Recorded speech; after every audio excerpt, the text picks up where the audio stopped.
malaria dalam kehamilan ya. Slide. Ya, langsung slide terus.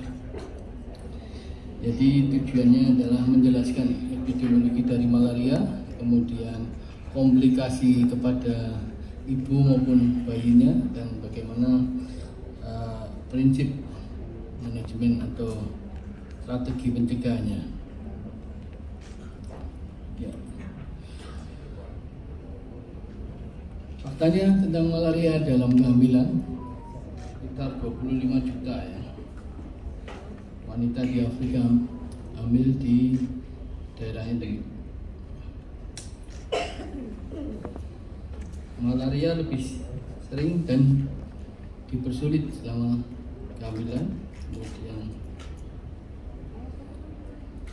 di daerah endemik malaria selama kehamilan dapat menyebabkan anemia pada ibu sampai 15% dan berat bayi rendah sekitar 30%, bahkan kematian 3-8% ya.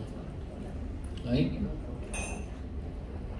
di Indonesia sekitar 46,2% ya. Populasinya tinggal di daerah endemik, dan 3,2 juta kasus kecurigaan malaria secara klinis yang terkonfirmasi dengan laboratorium 162.282. Untuk jenisnya Plasmodium vivax yang predominan di Jawa dan Bali, dan Falciparum di luar Jawa Bali. Ya. Insidensinya meningkat pada tahun 98 dan 99. Kemudian sekitar 15 juta penduduk mengidap malaria, dan KLB di 13 provinsi pada tahun 98 sampai 2001 ya. Kemudian menurut Survei Kesehatan Nasional 2001, Indonesia sekitar 1,2% dari total kematiannya, yaitu 23.483 penyakit muncul kembali. Lanjut, ini tahun 2022 varian malaria. Ya, lanjut. Nah, ini yang cukup banyak, ada yang tinggi, terutama di Indonesia Timur ya, bagian kecil Sumatera. Lanjut, ini kasus malaria di Jawa dan Bali tertinggi tahun 2000 ya, malaria pada tahun 1989 sampai 2004, tahun 2000 yang cukup tinggi. Kemudian di luar Jawa dan Bali tahun 2000 juga cukup tinggi. Ya, lanjut. Kemudian kemitraan ya untuk malaria ya, yang diluncurkan oleh WHO, UNICEF dan UNDP tahun 98, bagaimana menyediakan pendekatan yang global untuk memerangi malaria yang terkoordinasi. Kemitraan dari pemerintah, kelompok-kelompok swasta, organisasi penelitian maupun masyarakat dan media.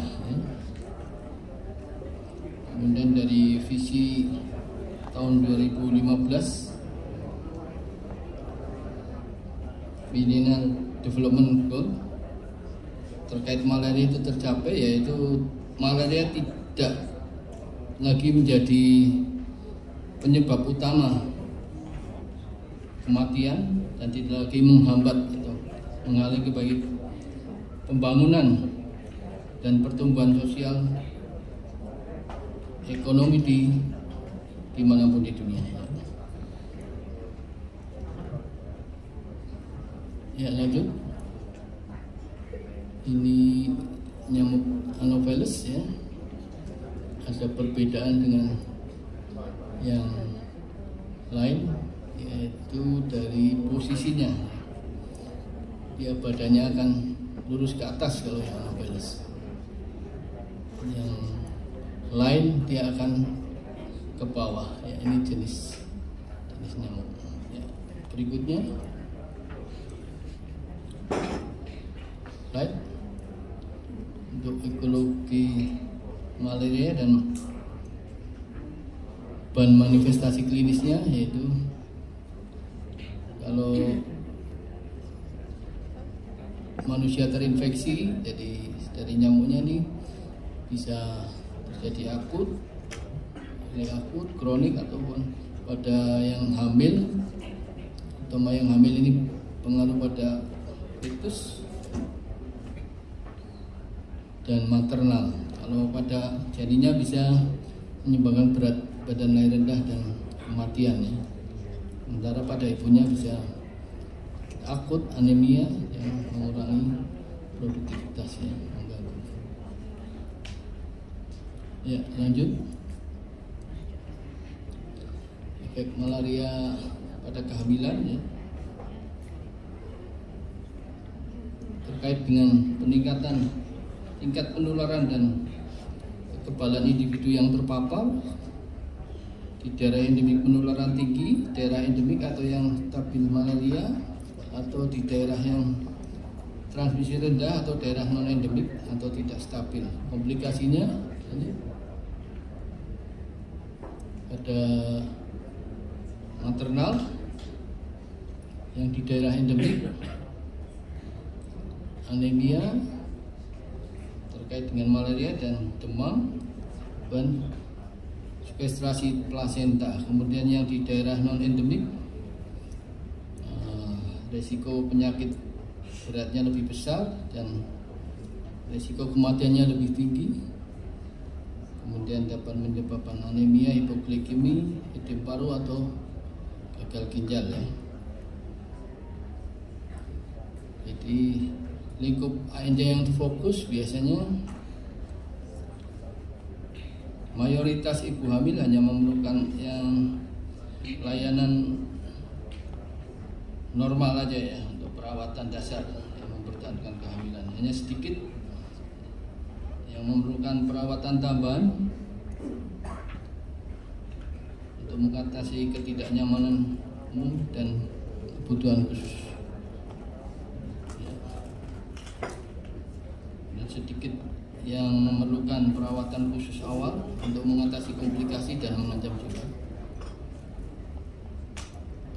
Ya, skupnya ANC itu. Kemudian ini lampunya ya, ada dua jenis.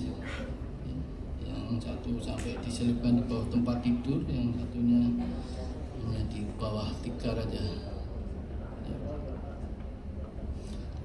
Ya, ini kelambu dengan insektisida tanpa insektisida. Ini ada kelebihannya masing-masing ya. Yang tanpa insektisida akan memberikan proteksi terhadap malaria, tidak membunuh atau hanya mengusir nyamuk yang menyentuh lampu aja. Sementara kalau yang pakai insektisida bisa membunuh dan mengusir. Kemudian yang tanpa insektisida ini tidak menurunkan jumlah nyamuk, tidak membunuh serangga lain seperti kutu atau roach dan kutu kasur. Kemudian aman untuk ibu hamil. Ini dua-duanya aman juga ya. Hanya satunya pakai insektisida, satunya enggak. Anemia, kemudian multifaktor ya. Ini mempengaruhi 50-60% wanita hamil di wilayah sub-Sahara dengan hemolisis, peningkatan clearance imun sel darah merah yang terinfeksi dan tidak terinfeksi, kemudian di splenomegali, malaria beraktif, kemudian nutrisi dan infeksi cacing tambang ya, peningkatan risiko pada kehamilan untuk perdarahan postpartum dan gagal jantung. Lanjut. malaria yang berat seperti malaria cerebral adalah koma yang tidak dapat disembuhkan dengan parasetamol perifer aseksual atau infeksi plasenta. Kemudian hipoglikemi, edema pulmo, dan gagal ginjal. Komplikasi janin di daerah endemik dan non endemik ya. Di area endemik adalah berat badan rendah dan pertumbuhan retardasi, growth retardation. Yang di non endemik seperti aborsi, persalinan prematur maupun malaria kongenital dan berat badan rendah.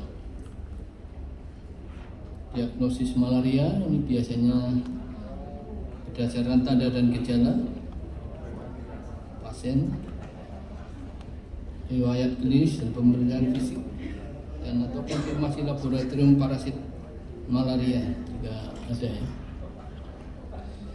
Diagnosis yang cepat dan akurat akan menghasilkan peningkatan diagnosis banding penyakit demam, meningkatkan manajemen penyakit non malaria, dan penanganan kasus malaria yang efektif. Metode pemeriksaan diagnostik, ada 2 metode pengujian diagnostik untuk malaria, yaitu mikroskop cahaya dan tes cepat diagnostik, rapid diagnostic test. Kemudian setelah wanita datang dengan gejala malaria dan diperiksa, hasilnya akan tersedia dalam waktu kurang dari 2 jam. Jika hal ini tidak memungkinkan, pasien harus dirawat berdasarkan diagnosis klinis.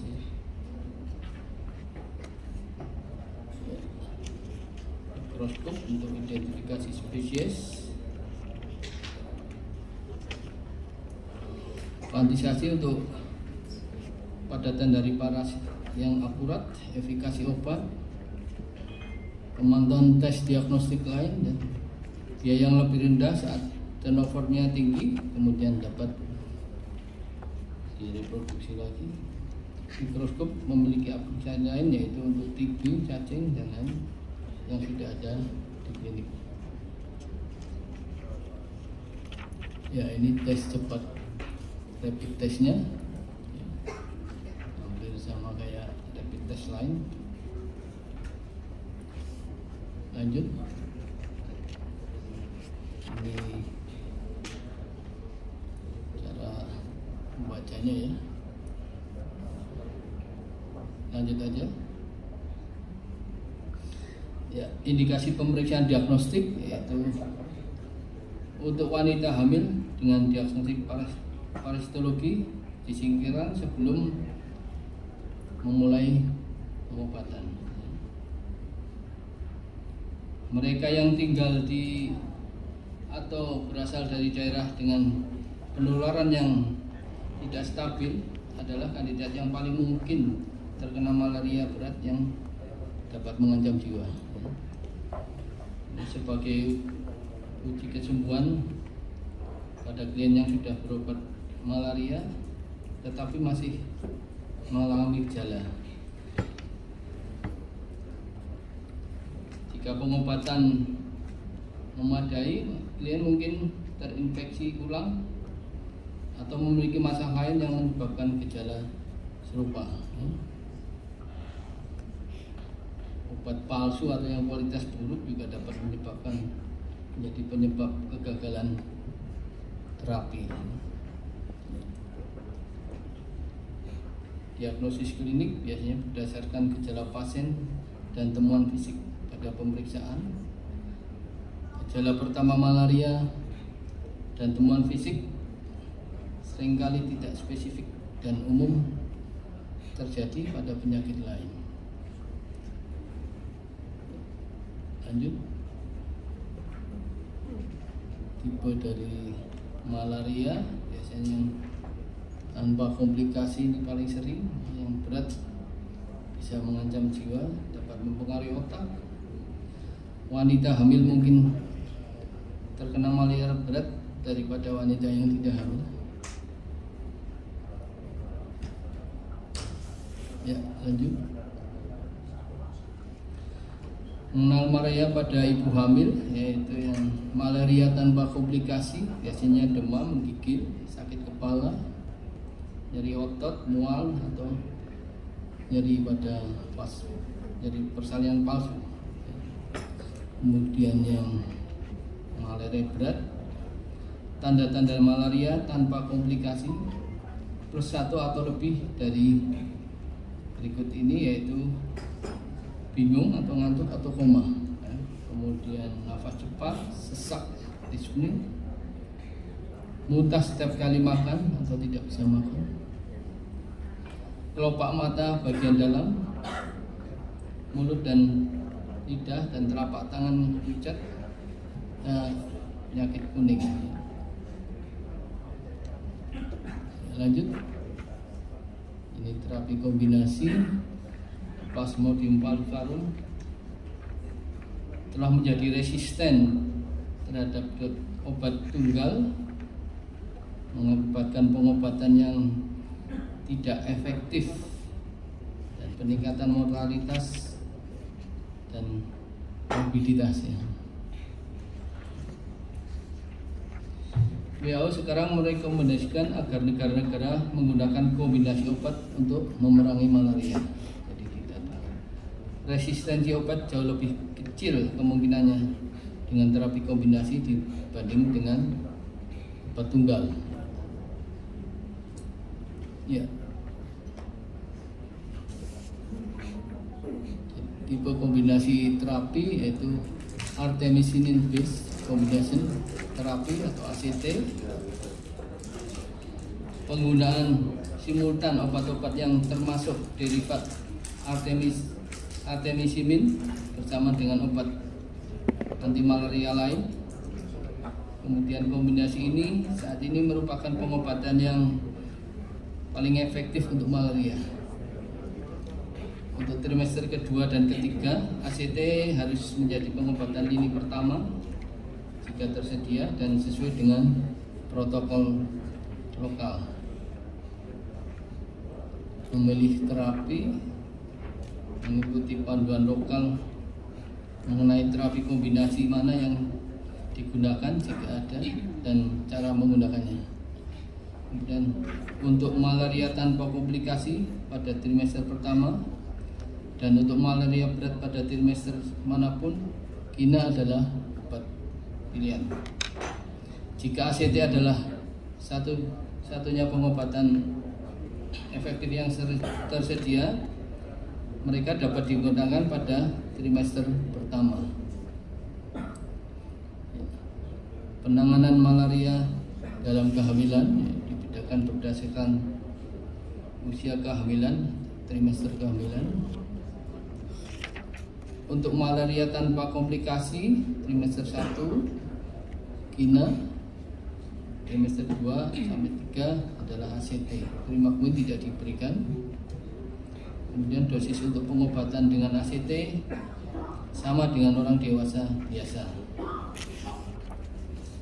Untuk malaria dengan komplikasi, pada trimester 1 kinina injeksi, pada trimester 2 sampai 3 artemeter atau artesunat injeksi. Ya, ini penata laksanaan malaria dengan komplikasi. Biasanya yang demam tinggi, kuning, sesak nafas, atau KO yang lemah, kejang, pucat, atau anemia berat, kesadaran yang menurun, hemoglobinuria, gejala shock, muntah terus. Ya. Ini diperiksa sediaan darah dengan mikroskop atau rapid test yang dimana hasilnya Plasmodium falciparum ataupun Vivax positif atau campuran, maka artemeter injeksi atau artesunat injeksi. Artemeter injeksi ini ya, dosisnya 2 ampul ya, IM, dan berikutnya 1 ampul sampai pasien sadar. Bila sudah, diganti dengan obat oral.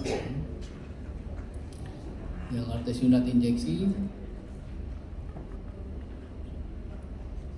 60 mg per vial ya, jadi IV atau IM. Hari pertama, kemudian setiap hari dilanjut sampai sadar.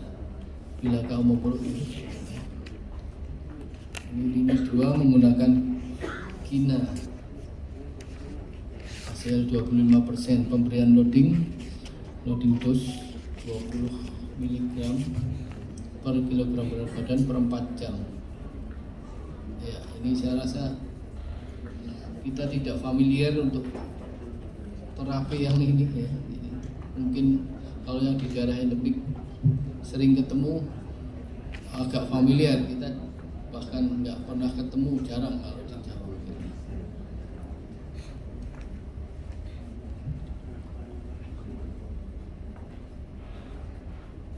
Ya, lanjutnya ibu hamil, kunjungan pertama dan kunjungan berikutnya dengan gejala malaria, yaitu pemeriksaan ANC, konseling, screening malaria dengan RDT atau mikroskop yang positif falciparum atau vivax atau campuran. Pada trimester 1 dapatnya Kina, trimester 2-3 ACT, yang Kina 7 hari. Jadi ada perbaikan rujuk, kalau yang membaik bisa dilanjutkan ANC-nya. Kemudian yang negatif dengan gejala harus diperiksa ulang ya. Kalau positif kembali ke falciparum atau vivax, kalau yang negatif dilanjut dengan ANC seperti biasa ya. Ya, berikutnya pengobatan malaria tanpa komplikasi ya. Dipastikan penderita meminum obat anti malarianya, kemudian disarankan untuk penderita itu menyelesaikan program pengobatannya. Jika tidak ada perbaikan dalam 22 hari 42 jam harus kembali dan harus mengkonsumsi suplemen zat besi atau makanan yang mengandung zat besi. Gunakan TN dan pencegahan gigitannya.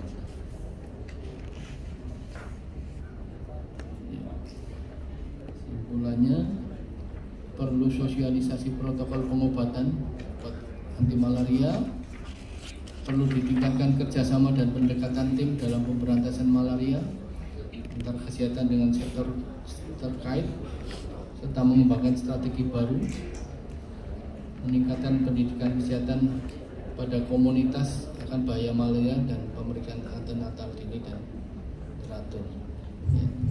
Jadi untuk malaria dalam kehamilan memang saya rasa tidak terlalu banyak ya kasusnya dibanding mungkin kayak BSAG atau HIV mungkin saat ini.